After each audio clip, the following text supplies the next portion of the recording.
Saya minta maaf sebab ada suara ada lain sedikit. Baru balik dari Afrika dan ada sedikit masalah kesehatan, tetapi puji Tuhan sebab bila balik daripada Afrika saya masih tidak hitam. Masih seperti dulu dan berada di dalam hadirat Tuhan. Saya harap kita dapat mendengar dan berikan perhatian bukan kepada suara saya tapi kepada firman Tuhan yang akan disampaikan. Kita mau lanjutkan seri pengajaran kita daripada tema tahunan kita, yaitu detik-detik penentuan atau defining moments. Dan pada hari ini saya ingin berbicara berdasarkan pada Yohanes pasal 10 ayat yang 11 sampai 21 dengan subtema gembala yang baik dan domba-dombanya. Saudara-saudara yang dikasihi di dalam Tuhan, Yesus Kristus adalah gembala yang baik.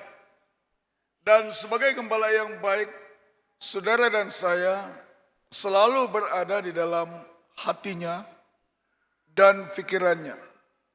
Dan kalau seseorang itu selalu berada di dalam pikiran kita, dalam hati kita, maka ada tanda-tanda bahwa kita bukan saja mengagumi orang itu, meminati orang itu, tetapi juga mengasihi orang itu.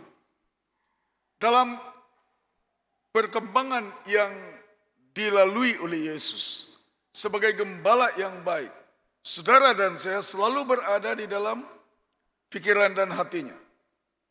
Bermaksud bahwa kalau Anda dan saya lari daripada Tuhan, ada satu tempat yang kosong dalam hati Tuhan yang hanya Anda boleh memenuhinya. Dan bila itu tidak dipenuhi, apa yang dikatakan oleh Yesus di dalam ayat ini menunjukkan kepada kita bahwa Dia selalu merindukan jemaatnya, domba-dombanya. Kita ini adalah domba gembalaannya Tuhan.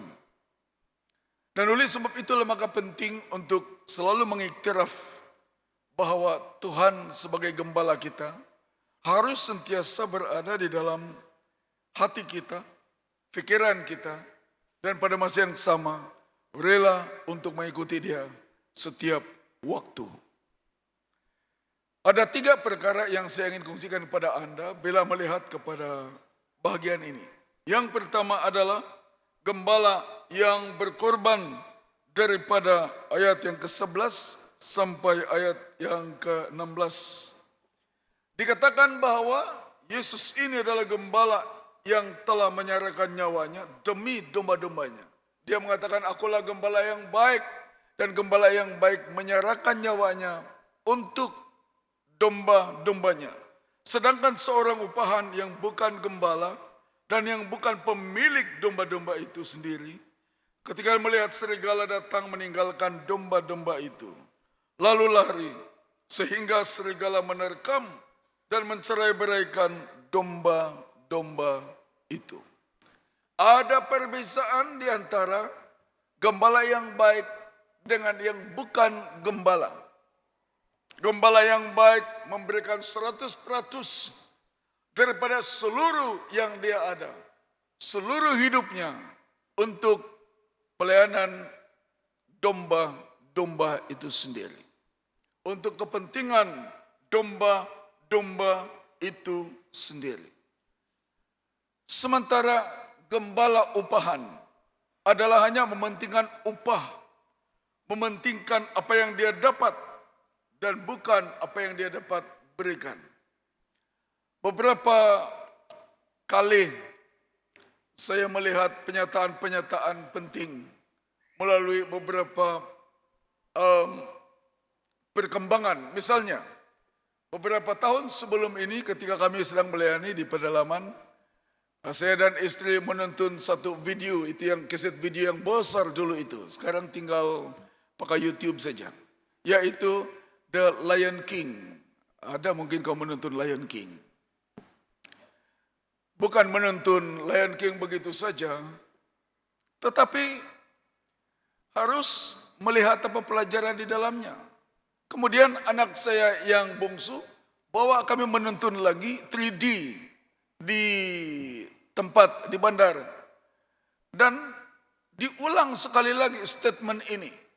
Menyatakan bahwa seorang raja yang baik adalah seorang yang mencari apa yang dia boleh berikan, bukan apa yang dia dapat untuk diri sendiri. Saudara yang dikasihi di dalam Tuhan, walaupun dia hanya katun, tetapi ternyata bahwa ada kebenaran di dalamnya, bahwa seorang yang baik, seorang raja yang baik, akan mencari sesuatu untuk kepentingan apa yang dia dapat beri, berbanding dengan apa yang dia dapat. Seorang gembala yang baik, seperti Yesus Kristus, memberikan seluruh yang dia ada di atas kayu salib untuk saudara-saudari dan saya. Anda mendengar bagaimana dia mati di atas kayu salib dan memberikan nyawanya, sehingga di akhir daripada pengorbanannya di atas salib itu dikatakan sudah selesai. Saudara, dia memberikan semua itu karena kepentingan domba-dombanya. Oleh sebab itulah maka penting bila kita memikirkan mengenai seorang upahan yang bukan gembala, memperingatkan kita tentang hamba-hamba Tuhan, bahwa kalau mau melayani Tuhan, jangan lihat upahnya. Kalau mau melayani Tuhan, perhatikan apa yang kita dapat berikan sepenuhnya untuk Tuhan dan untuk kemuliaan Tuhan. Saudara, dikatakan di sini bahwa orang yang menjadi gembala upahan tidak memiliki komitmen 100% terhadap domba-domba itu sendiri. Dan sebagai akibatnya, maka pelayanan ala kadar begitu saja.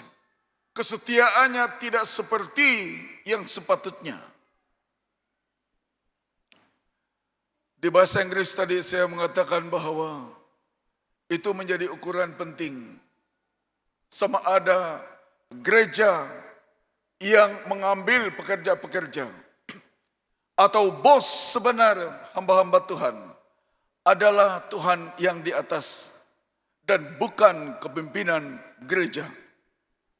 Kepimpinan gereja adalah alat daripada Tuhan dan tidak seharusnya menguasai seolah-olah ini milik kita dan memperlakukan hamba-hamba Tuhan serta para pemimpin sesuai dengan apa yang mereka kehendaki, bukan apa yang Tuhan kehendaki. Penting sekali supaya jangan seolah-olah kita berkuasa atas gereja yang sebenarnya kita ini masih di bawah Tuhan Yesus Kristus sebagai gembala yang baik ini. Sebab bos sebenarnya adalah yang di atas. Jadi setiap kali kita melayani Tuhan, kita harus memikirkan siapa yang paling di atas. Supaya kita tahu bahwa apa yang kita lakukan adalah untuk Dia yang paling di atas, bukan yang menjadi utusan Tuhan semata-mata. Kalau begitu sepatutnya kepimpinan dalam gereja bukan menjadi masalah besar untuk tempat berebut kuasa. Tetapi kepimpinan dalam gereja adalah demi kepentingan yang di atas dan juga mereka yang dicapai, dijangkau sepenuhnya. Anda mungkin datang daripada negara yang berlainan. Kehadiran Anda berada di sini perlu dipikirkan baik-baik. Apakah bila kita berada dalam gereja, kesetiaan kita, apakah untuk Tuhan Yesus dan berada di dalam satu wadah perjuangan yang sebenarnya? Atau kita seperti orang yang dari rumah ke rumah, dari shopping malls kepada shopping malls yang lain. Minggu ini di Imago, besok mungkin pergi ke Sintopuen, lepas itu pergi ke Wanbi, mau jauh sedikit pergi ke Megalong. Dan begitulah melompat-lompat dari minggu ke minggu, tidak tetap berada di dalam keluarga gereja yang sebenarnya. Kesetiaan perlu diberikan perhatian karena Yesus Kristus menyerahkan hidupnya setia sampai mati untuk domba-dombanya. Saudara yang dikasihi di dalam Tuhan Yesus Kristus, waktu berada di Afrika baru-baru ini, dan orang begitu bersemangat untuk menantang apa itu LGBT, menantang apa itu doktrin yang tidak benar dan sebagainya. Kebanyakan yang bercakap adalah orang dari benua Afrika. Ada dari Australia, ada daripada kawasan US, sedikit. Tapi di antara 1.000 lebih perwakilan seluruh dunia daripada 53 negara. Yang paling banyak bercakap dengan lantang dan berani adalah daripada benua Afrika. Saya memikirkan pada mulanya cukup luar biasa keberanian yang ada untuk mempertahankan kebenaran Injil, dan saya mau setuju dengan apa yang ada. Di sebalik semua itu saya mulai bertanya, apakah semangat yang ditunjukkan ini adalah karena ketaatan kepada firman Tuhan 100%, atau mungkin ada semangat nasionalisme hasil daripada penjajahan-penjajahan dalam tahun-tahun sebelumnya. Apakah ini adalah suatu reaksi akibat daripada dijajah oleh tempat yang lain? Kemurnian itu perlu dilihat supaya segalanya akan dilakukan sesuai dengan kebenaran firman Tuhan. Saudara yang dikasihi dalam Tuhan, tapi dalam hal ini kita melihat dalam ayat 14, bukan saja Yesus menyerahkan seluruh hidupnya, tapi juga mengenal domba-dombanya. Akulah gembala yang baik, dan aku mengenal domba-dombaku, dan domba-dombaku mengenal aku. Perkataan mengenal di dalam kebenaran firman Tuhan dalam Alkitab bukan sekadar tahu. Perkataan mengenal adalah perkataan perhubungan. Itu berarti bahwa kalau kita kenal Tuhan, kita harus ada hubungan pribadi dengan Tuhan Yesus Kristus sebagai Tuhan dan penyelamatnya, yang kepadanya kita boleh berseru kepada Tuhan. Kepadanya kita boleh menyatakan isi hati kita sepenuhnya kepada Tuhan, mengadu kepada Tuhan. Saudara, karena ada hubungan. Yesus kata, aku mengenal domba-dombaku. Yesus ini juga adalah Yesus yang mencari domba-dombanya. Dia dalam ayat 16, ada lagi padaku domba-domba lain yang bukan dari kandang ini. Domba-domba itu harus kutuntun juga, dan mereka akan mendengarkan suaraku, dan mereka akan menjadi satu kawanan dengan satu gembala. Domba yang dicari ini harus dituntun oleh Tuhan, dan kehendak Tuhan Yesus adalah, dia kata begini, mereka akan menjadi satu kawanan, satu kumpulan, satu pasukan, ada kesatuan di bawah satu gembala. Bermaksud bahwa walaupun banyak perbezaan, di katedral kita ada 7 kebaktian dan ada 4 jenis bahasa yang digunakan.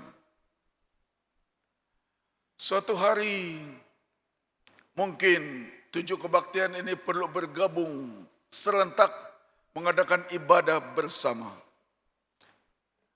Saya fikir-fikir kalau satu lagu dinyanyikan dengan berbagai bahasa, kira-kira keindahannya bagaimana? Ada satu kali semasa berada di Rwanda baru-baru ini, tidak ada lirik lagu di screen. Mau tidak mau, Pemimpin pujian kata, mari kita menyanyikan lagu ini dengan bahasa masing-masing. Jadi kami menyanyikan lagu itu dengan bahasa masing-masing. Luar biasa, bermacam-macam bahasa kita dengar. Tetapi satu tujuan, menyembah Tuhan, beribadah kepada Tuhan. Saudara, walaupun dari berbagai bahasa yang berbeza. Ternyata bahwa inilah yang dikehendaki oleh Tuhan. Supaya setiap orang yang belum masuk ke kawanan domba ini, pada akhirnya mendengar suaranya dan mengikuti dia. Dan akhirnya menjadi satu kawanan, satu pasukan, satu tim, satu keluarga di dalam satu gembala, yaitu Yesus Kristus. Saudara, gembala yang berkorban ini menyerahkan dirinya untuk saudara dan saya. Mengenal kita secara pribadi lebih daripada apa yang kita kenal. Dan pada masa yang sama yang belum lagi menjadi anggota di dalam keluarga Tuhan, dia rindu untuk mencarinya. Coba fikirkan sebentar. Dalam masa 1 minggu ini saja. Atau mungkin letaklah 1 bulan yang lalu. Berapa ramai di antara kita yang pernah mengungsikan Yesus Kristus kepada orang lain. Berbicara mengenai Yesus Kristus, menginjil orang lain dalam masa 1 bulan ini. Saya tidak minta Anda angkat tangan, tetapi Anda tahu siapa Anda. Ada yang pernah, ada yang tidak pernah, ada yang mungkin kadang-kadang, ada yang mungkin baru diperingatkan pada hari ini. Tetapi kerinduan Tuhan Yesus adalah supaya setiap orang yang percaya kepadanya akan memiliki hati seperti dia mencari domba-domba yang belum diselamatkan. Yang kedua adalah domba yang dikuduskan. Bagaimana ciri-ciri domba yang dikehendaki oleh Tuhan? Yang pertama, mengenal gembalanya. Ayat 14b dikatakan, aku mengenal domba-dombaku dan domba-dombaku mengenal aku. Adakah kita benar-benar mengenal Tuhan Yesus? Atau hanya mengenal agama Kristen? Adakah kita memiliki hubungan pribadi dengan Tuhan Yesus Kristus? Atau sekadar beragama Kristen? Saudara yang dikasihi di dalam Tuhan, sebagai domba yang baik, sebagai jemaat Tuhan yang baik, kita harus mengenal siapa kita sembah, siapa Tuhan kita. Dan pengenalan Anda terhadap Tuhan Yesus Kristus akan memberikan Anda peluang untuk berubah. Semakin lama semakin menjadi serupa dengan Yesus Kristus. Bukan secara fisikal. Tetapi dari segi hidup kita, gaya hidup kita di hadapan Tuhan. Saudara yang dikasihi di dalam Tuhan Yesus Kristus. Ramai orang mengatakan saya kenal Tuhan. Saya beragama Kristen. Tapi gaya hidupnya tidak seperti yang sepatutnya. Dan mereka menjadi batu sandungan di luar sana. Sehingga orang di luar sana kata, bagus lagi saya yang tidak pergi gereja. Tingkah lakuku, tabiatku lebih baik, kata-kataku lebih baik daripada dia ini. Yang tiap-tiap minggu pergi gereja. Anda telah meletakkan satu sempadan, satu batu penghalang kepada orang itu untuk mengenal Tuhan. Karena kesaksian kita. Mengapa? Sebab kita sendiri hanya mengaku kenal Tuhan, tetapi tidak benar-benar tahu dan kenal siapa Yesus Kristus itu yang sebenarnya. Sebab itulah maka Yesus kata seorang domba jemaat yang baik adalah seorang yang mengenal Yesus Kristus. Bukan itu saja, dia harus mendengar gembalanya. Ada lagi padaku yang domba-domba lain yang bukan dari kandang ini. Domba-domba itu harus kutuntun juga dan mereka akan mendengarkan suaraku dan mereka akan menjadi satu kawanan dengan satu gembala. Mereka akan mendengar suara Tuhan. Suara Tuhan itu ada di dalam firman Tuhan. Ketika akan membaca firman Tuhan, ketika Anda mendengar renungan-renungan firman Tuhan, Anda sedang mendengar suara Tuhan dan firman Tuhan diberitakan. Adakah Anda mau mengikutinya? Adakah Anda mendengar? Perkataan mendengar dalam Alkitab adalah mentaati apa yang didengar. Kalau kita sekadar mendengar, masuk sini, keluar di sini, itu dengan hormat, kalau yang dulu punya pemikiran dikatakan telinga kuali. Jadi kalau orang mendengar, tidak melakukannya, dia adalah orang yang memiliki telinga kuali. Kamu tahu juga kuali kan? Kalau sebut kuali masa tengah hari sensitif betul. Sebab orang lapar. Terus terbayang-bayang apa di dalam kuali. Jangan dulu bayang-bayangkan apa yang ada dalam kuali. Bayangkan dulu telinganya. Mungkin itu telinga Anda, mungkin itu telinga kita. Masuk sini, tembus sana. Tidak mendengar firman Tuhan, hanya dengar, tahu, tapi tidak melakukannya. Itu berarti telinga kuali. Yesus tidak suka telinga kuali. Dengar, taat, lakukan. Yaitu bukan telinga kuali. Beritahu rekan sebelah Anda, awas telinga kuali.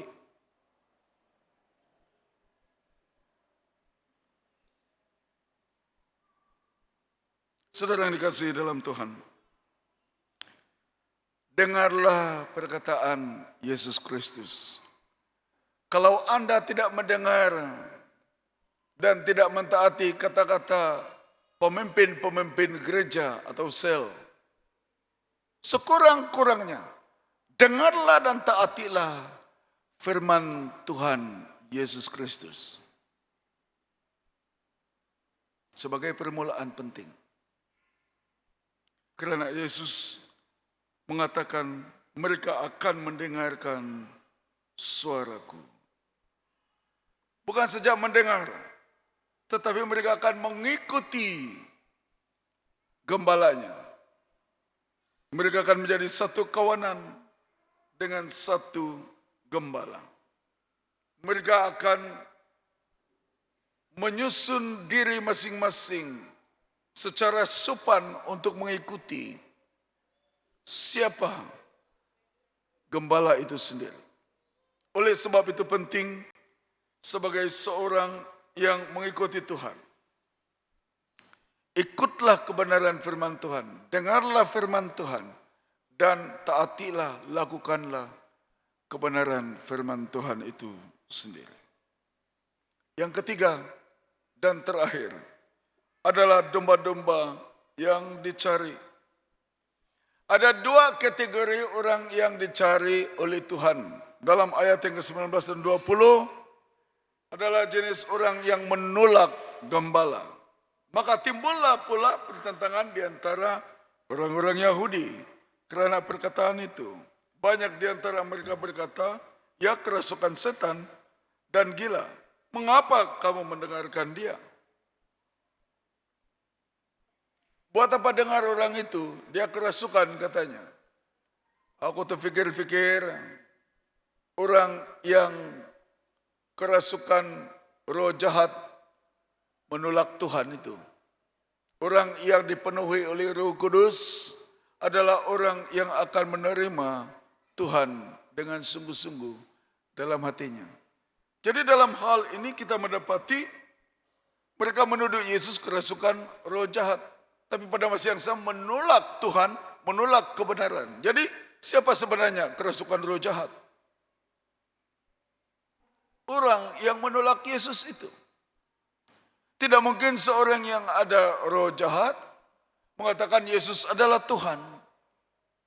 Hanya orang yang ada Roh Kudus di dalamnya yang akan mengatakan Yesus ialah Tuhan. Jadi kalau ada orang susah betul mengakui siapa Yesus itu dalam hidupnya, itu adalah karena ada roh lain yang bertentangan dengan Roh Kudus yang mendiami orang itu. Saudara,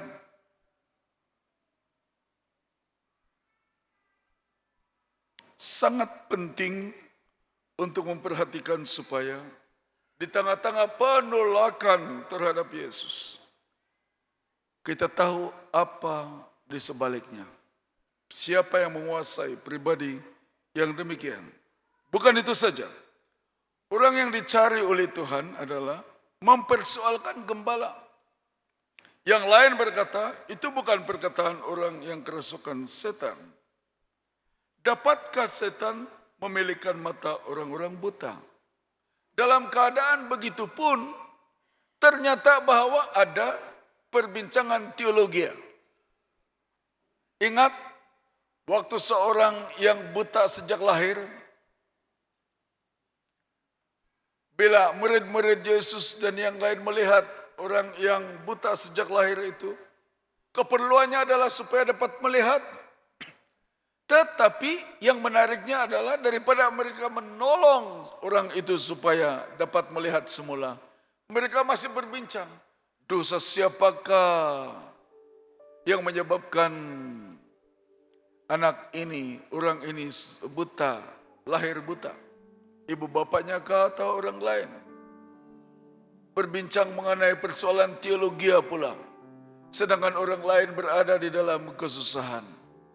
Saudara yang dikasihi di dalam Tuhan Yesus Kristus.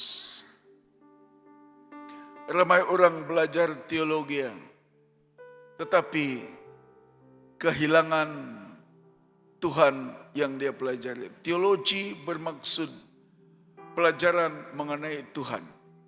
Ramai orang boleh belajar teologi, tetapi ternyata bahwa mereka kehilangan theos atau Tuhan yang ada di dalam teologi yang mereka pelajari. Ramai orang mendengar firman Tuhan, pandai dalam hal firman Tuhan, tapi ternyata kehilangan siapa Tuhan di dalam firman Tuhan. Saudara, Anda mungkin telah mendengar satu cerita mengenai kelompok kaum wanita yang merayakan ulang tahun persekutuan kaum wanita. Tadi ada pelawat dari kaum wanita, persatuan kaum wanita daripada katedral di Kuching. Dan mereka bertanya, adakah kaum wanita di katedral? Kata mereka. Dan saya bercerita mengenai satu kumpulan kaum wanita yang bersemangat menyambut hari ulang tahun kaum wanita, penubuhan kaum wanita. Dalam perhimpunan itu ada seorang artis tukang mendeklamasi puisi telah diundang. Dan di dalam suasana seperti itu, artis ini telah naik dan dia telah mendeklamasikan beberapa puisi. Orang pun sangat teruja, tepuk tangan, bersorak-sorai karena ada lampu-lampu dan juga suasana yang begitu luar biasa. Di akhir daripada program itu, artis itu mengatakan, saya mau memberikan satu peluang kepada siapa saja. Beri saya satu puisi, saya akan deklamasikannya. Tiba-tiba pendeta yang sudah tua, yang ada di tengah-tengah mereka, berkata, saudara, tolong deklamasi Mazmur 23. Dan apa yang berlaku? Artis ini mengatakan, boleh Pak, tetapi dengan syarat, selepas saya deklamasi Mazmur 23, Bapak sendiri naik ke atas dan deklamasi Mazmur 23. Macam ada pertandingan, ada cabaran. Bapak pendeta ini mengakui setuju. Kaum wanita seperti biasa mulai gusar. Apa ini Bapak pendeta, tidak pernah aku dengar dia deklamasi puisi. Kenapa tiba-tiba dia saut cabaran begini? Malu kita nanti katanya. Jadi memindahkan cerita. Mazmur 23 dideklamasikan oleh artis ini. Seperti yang diduga, ada tepuk tangan, ada sorak-sorai. Di bawah lampu yang berkelip-kelip. Lepas itu, giliran si Pak Pendeta yang sudah tua ini. Dia naik ke atas pentas dan dia kata, kalau tadi ada lampu, ada musik, kali ini tiada lampu, tiada musik, macam biasa katanya. Tutup lampu, gelap pada waktu itu. Si Pak Pendeta mulai mendeklamasikan Mazmur 23. Tuhan adalah gembalaku, takkan kekurangan aku dan sebagainya. Selepas deklamasi sajak, seperti yang diduga, tidak ada tepuk tangan, tidak ada sorak-sorai. Senyap semuanya, mungkin mengantuk, sebab cara Pak Pendeta itu deklamasi pun tidak seperti artis tadi. Apa yang terjadi? Bila lampu dinyalakan semula, mereka memandang satu sama lain. Apa yang terjadi? Tidak ada sorakan, tidak ada apa-apa. Hanya linangan air mata kelihatan di mata setiap para kaum wanita pada waktu itu. Kemudian pendeta ini mau turun ke tempat duduknya. Artis ini kata, Pak Pendeta nanti dulu turun. Saya mau membuat satu pengakuan penting pada malam hari ini. Dan Pak Pendeta itu bertanya, mengapa? Apa itu? Dan artis itu mengatakan, Pak, saya tahu Mazmur 23. Tetapi Bapak mengenal gembala di dalam Mazmur 23. Saya hanya tahu Bapak kenal siapa gembalanya. Ada perbedaan di antara hanya kenal, hanya tahu dan kenal. Kalau Anda tahu hanya Mazmur 23, hanya tahu menyanyikan lagu-lagu rohani, tapi tidak kenal pun kepada siapa kita nyanyikan, gembala siapa kita tujukan, ada perbedaannya. Untuk menjadi domba yang baik, Anda tidak hanya tahu nyanyian-nyanyian rohani dan juga Mazmur 23. Kita harus kenal siapa gembala di dalam Mazmur 23. Dan impaknya berbeza daripada apa yang sepatutnya. Mari berdiri bersama sementara kita berikan respons kepada Tuhan. Kau gembalaku. Sembah Dia dalam hatimu dan jadikan Dia idola bagimu. Haleluya, praise the Lord.